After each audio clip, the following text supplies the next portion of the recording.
हो जाई। तो अब की के फगुआ इतिहास हो जाई।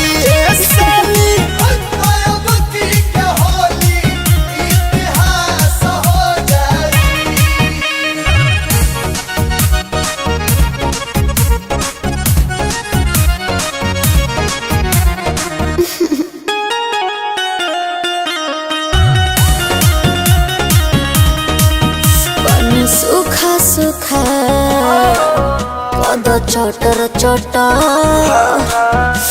जवानी भई जीजू बटर बटर ए जी खाजी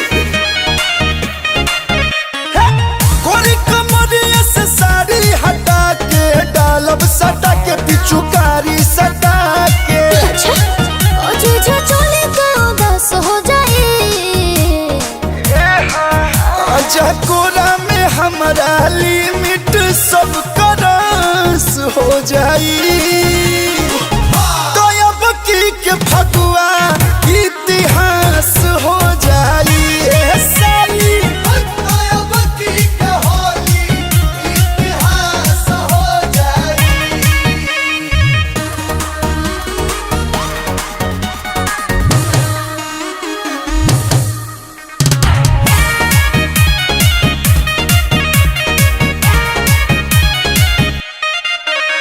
रे चोरी चोरी